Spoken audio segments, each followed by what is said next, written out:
Good morning dear students. आज हम सीखेंगे वर्ग का क्षेत्रफल निकालना, वर्ग का परिमिति निकालना और वर्ग का विकर्ण निकालना। तो वीडियो में अंत तक बने रहिए और नए हैं तो चैनल को सब्सक्राइब करें।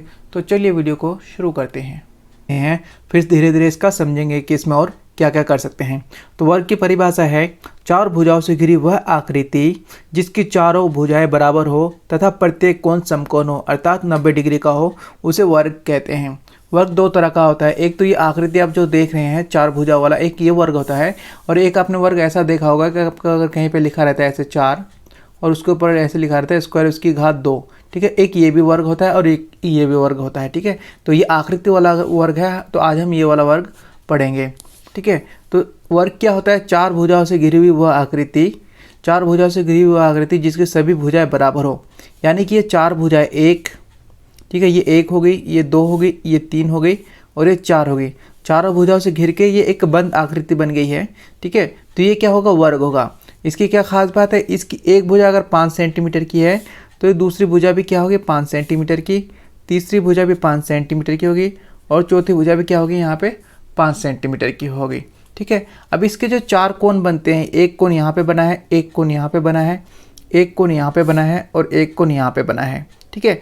तो चारों कोण जो है 90-90 डिग्री के होंगे। ये कोण भी 90 डिग्री का होगा, ये कोण भी 90 डिग्री का होगा, ये वाला कोण भी 90 डिग्री का और ये वाला कोण भी 90 डिग्री का, ठीक है। और चारों कोणों का योग, चारों कोणों का जो योग होगा आपका यहाँ पर, चारों कोणों का योग होगा यहाँ पे 360 डिग्री।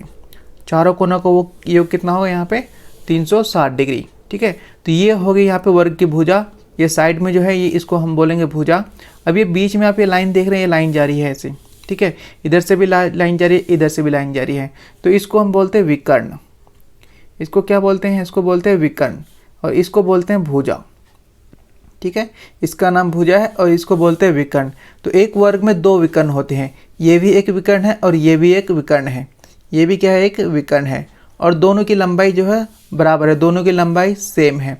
और इसके कोण जो होते हैं ये भी 90-90 डिग्री के होते हैं। ये वाला कोण और ये वाला कोण, ये कोण और ये कोण, ये भी 90 डिग्री का होगा, ये भी 90 डिग्री का होगा और ये भी 90 डिग्री का होगा और ये भी 90 डिग्री का होगा।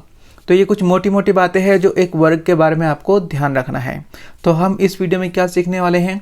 इस वीडियो में हम सीखने वाले हैं वर्ग का क्षेत्रफल कैसे निकालेंगे, वर्ग के परिमिति यानी कि परिमाप कैसे निकालेंगे। परिमिति आप बोल सकते हैं या इसको परिमाप भी बोलते हैं, ठीक है। वर्ग का परिमाप कैसे निकालेंगे, वर्ग का विकर्ण कैसे निकालेंगे। विकर्ण जैसे कि ये आपको दिया हुआ नहीं रहेगा, जैसे कि इस वर्ग में देखिए विकर्ण नहीं दिया हुआ है, तो इसका विकर्ण कैसे निकालेंगे, तो ये जो है हम इस वीडियो में सीखने वाले हैं। तो वीडियो को अंत तक देखिए और नए हैं तो चैनल को सब्सक्राइब कर लें, ठीक है। तो सबसे पहले हम निकालते हैं वर्ग का क्षेत्रफल। सबसे पहले हम निकालेंगे वर्ग का क्षेत्रफल। तो वर्ग का क्षेत्रफल निकालने के यहाँ पे दो तरीके हैं, मैं दोनों ही तरीके आपको बताता हूँ। वर्ग का क्षेत्रफल, क्षेत्रफल को मैंने यहाँ पे शॉर्ट फॉर्म में लिख दिया है। तो वर्ग का क्षेत्रफल आप कैसे निकाल सकते हैं? जैसे कि यहाँ पे वर्ग का क्षेत्रफल निकालने का फॉर्मूला होता है भुजा गुना में भुजा, ठीक है। भुजा गुना में भुजा, ठीक है। तो यहाँ पे एक भुजा कितने की है? जैसे ये वर्ग है हमारे पास, यहाँ पर ABCD वर्ग है, ABCD वर्ग है। इसकी एक भुजा 8 सेंटीमीटर की है। एक भुजा कितने की? 8 सेंटीमीटर की है। तो वर्ग की क्या खासियत है कि अगर एक भुजा 8 सेंटीमीटर की तो सभी भुजाएं कितने सेंटीमीटर की? यहाँ पे 8 सेंटीमीटर की होगी, ठीक है, क्योंकि सभी भुजाएं यहाँ पे बराबर है। तो यहाँ पे एक भुजा कितने सेंटीमीटर की है? 8 सेंटीमीटर की। तो दूसरी भुजा पे कितनी की होगी? यहाँ पे 8 सेंटीमीटर की। तो दोनों को गुना कर देंगे, तो दोनों को गुना करेंगे तो कितना हो जाएगा? 8 कितना हो जाएगा? 64, ठीक है। अब यहाँ पे यूनिट क्या है? यहाँ पे मीटर है, तो यहाँ पे लिखेंगे मीटर स्क्वायर, ठीक है। 64 वर्ग मीटर या 64 मीटर स्क्वायर। कि स्क्वायर क्यों लगाते हैं? क्योंकि ये क्षेत्रफल है। जब भी क्षेत्रफल निकालेंगे आपको जो है स्क्वायर यानी कि घात लगाना पड़ेगा, ठीक है। तभी जाके आपका जो है आंसर सही होगा, तभी जाके क्या होगा? आपका आंसर सही होगा, ठीक है। अब दूसरा तरीका इसका क्या है निकालने का? दूसरा तरीका वर्ग का क्षेत्रफल निकालने का क्या है? आप दूसरा फॉर्मूला ये लगा सकते हो, आपको भुजा का आप बस स्क्वायर कर दो, ठीक है।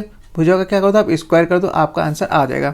तो भुजा कितनी है? यहाँ पे 8 है, इसका हम यहाँ पे स्क्वायर कर देते हैं। तो 8 कितना हो जाएगा? यहाँ पे 64। मीटर है तो मीटर लगा के हम स्क्वायर लगा देंगे, मीटर है तो मीटर लगा के स्क्वायर लगा देंगे, हमारा आंसर ये हो गया। तो इस तरह से जो है आप किसी भी वर्ग का क्षेत्रफल निकाल सकते हैं। बस यहाँ पे एक भुजा को ले लेना है आपको, भुजा गुना भुजा करके, ठीक है, या फिर भुजा का स्क्वायर करके वर्ग का क्षेत्रफल निकल आएगा, क्योंकि इसकी चारों भुजाएं जो होती हैं यहाँ पे बराबर होती है। अब हम निकालते हैं परिमाप। परिमाप भी हम दो तरीके से निकाल सकते हैं।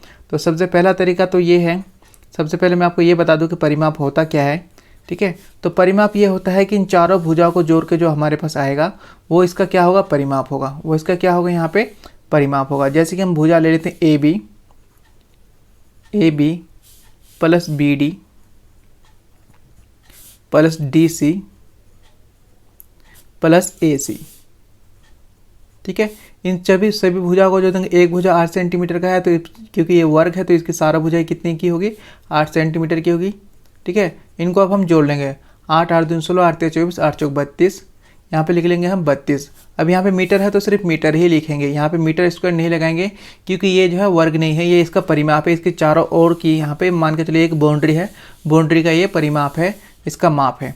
दूसरा तरीका है परिमाप निकालने का, वर्ग का परिमाप। सभी का परिमाप निकालने का अलग अलग तरीका है। वर्ग का परिमाप आप कैसे निकाल सकते हो, भुजा गुना में 4, क्योंकि इसमें 4 भुजाएं हैं, ठीक है। एक भुजा को 4 से गुना कर देंगे तो हमारे यहाँ पे क्या आ जाएगा, परिमाप आ जाएगा, ठीक है। तो भुजा गुना में 4, भुजा कितना है यहाँ पे 8 मीटर है तो 8 लिखेंगे, गुना में यहाँ पे 4 है, ठीक है, तो 4 लिखेंगे।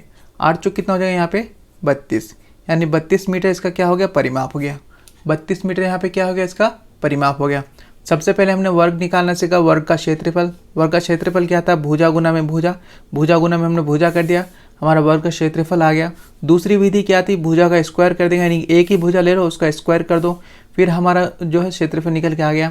फिर हमने सीखा परिमाप निकालना। परिमाप क्या होता है, चारों तरफ को जो हम जोड़ लेते हैं, ठीक है, चारों तरफ की जब लंबाई हम जोड़ लेते हैं तो वो हमारा परिमाप हो जाता है। तो यहाँ पे हमने 2 तरीके सीखे। पहले हमने एक 1 बाय 1 सबको जोड़ लिया और हमारा परिमाप आ गया। दूसरा क्या किया हमने, भुजा गुना में 4, ठीक है, भुजा गुना में 4 किया, यानी 8 चौक 32 मीटर हमारा क्या आ गया, यहाँ पे परिमाप आ गया।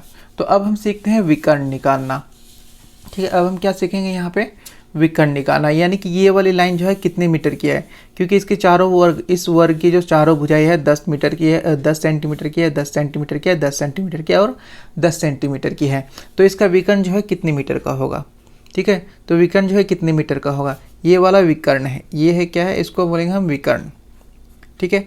तो विकर्ण निकालने का बिल्कुल सिंपल फॉर्मूला है, पहले मैं वो निकाल के आपको बता देता हूँ, फिर बाद में बताऊँगा कि वो फॉर्मूला बना कैसे, ठीक है। तो विकर्ण बराबर होगा, यहाँ पर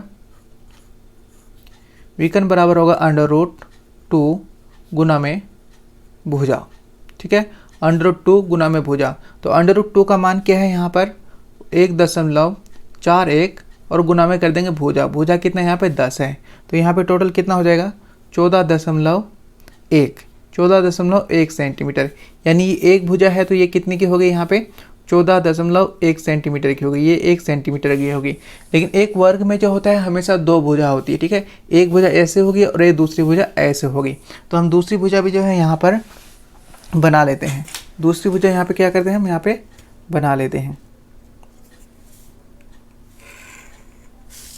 तो ये जो अब दूसरी भुजा है ये कितने सेंटीमीटर की होगी, ये भी 14.1 सेंटीमीटर की होगी। ये पूरी, ये आधी नहीं, यहाँ पे ये पूरी, ठीक है। तो ये भी 14.1 सेंटीमीटर की होगी। इसको हम क्या कहेंगे, विकर्ण। इसको क्या कहेंगे, ये भी किसका क्या है, विकर्ण है। ये भी इसका क्या है, यहाँ पर विकर्ण है, ठीक है। तो अब हमने ये वाला फॉर्मूला लगाया, ये कैसे लगाया, ठीक है। तो इसको आप अगर ध्यान से देखेंगे, इस चतुर्भुज को, इस वर्ग को अगर ध्यान से देखेंगे तो ये जो इसका विकर्ण है ये इसको 2 भागों में बांट रहा है, ठीक है। 2 भागों में मीन्स ये अगर इसको हम देखते हैं ध्यान से, तो इस साइड को ले लेते हैं तो ये क्या ऐसे हो रहा है और ऐसे जा रहा है और ऐसे हो रहा है, ठीक है। ये क्या हो गया, आधा वर्ग हो गया। ये क्या हो गया, यहाँ पे आधा वर्ग हो गया। और यहाँ पे ये 90 डिग्री का कोण बन रहा है, यानी कि ये कैसा त्रिभुज बन गया, ये एक समकोण त्रिभुज बन गया। कौन सा त्रिभुज बन गया, यहाँ पे समकोण त्रिभुज, ठीक है। तो समकोण त्रिभुज के ये वाले हिस्सों को हम डी मान लेते हैं, और ये भुजा तो क्या है, यहाँ पे बराबर है, ये भी बराबर है, ठीक है, और ये भी बराबर है, क्योंकि हमने इसको वर्ग में से निकाला है। तो ये क्या हो गया, यहाँ पे बराबर हो गया। ये भुजा बराबर है, ये भुजा बराबर है। अब हमें यहाँ पे डी निकालना है, हमें यहाँ पे विकर्ण ही तो निकालना था, ये हमने विकर्ण ही तो लिया है, तो यहाँ पे डी निकालना है। तो डी निकालने का क्या फॉर्मूला था, यहाँ पे विकर्ण निकालने का क्या फॉर्मूला था, d² बराबर a है तो a² प्लस a², ठीक है। d इस तरफ ऐसे का ऐसे रहेगा स्क्वायर हट के यहाँ पे अंडर रूट में आ जाएगा, ए स्क्वायर प्लस ए स्क्वायर आ जाएगा। ठीक है, डी ऐसे का ऐसे ही रहेगा। फिर ये अंडर रूट में ए प्लस ए कितना हो जाएगा यहाँ पे 2a, ए के ऊपर स्क्वायर है तो हम यहाँ पे क्या लगा देंगे, स्क्वायर लगा देंगे। डी ऐसे का ऐसा ही रहेगा। ठीक है, फिर यहाँ पे क्या हो जाएगा 2 हाँ 2 जो क्या हो जाएगा यहाँ पे अंदर ही रहेगा और ए यहाँ पे क्या हो जाएगा बाहर आ जाएगा। ये इतना सारा लंबा कर दिया, दोबारा से कर देता हूँ यहाँ पे नीचे। 2 जो है यहाँ पे अंडर रूट में रहेगा और ये ए को हमने भुजा माना है तो ए क्या रहेगा यहाँ पे बाहर ही रहेगा। तो इसलिए हमने जब विकर्ण निकालने के लिए डी बराबर क्या लिखा, अंडर रूट 2 लिखा, अंडर रूट 2 और ए क्या था भुजा था तो हमने लिखा यहाँ पे भुजा। ठीक है, तो अंडर रूट 2 का मान कितना था 1.41। ठीक है, गुना में क्या किया हमने भुजा किया तो ये टोटल कितना हो गया 14.1 सेंटीमीटर। तो इस तरह से जो है आपको विकर्ण निकालना है, इस तरह से आपको क्या करना है यहाँ पे विकर्ण निकालना है। तो इस वीडियो में हमने सीखा वर्ग का क्षेत्रफल निकालना, वर्ग का परिमाप निकालना और वर्ग का विकर्ण निकालना। ठीक है,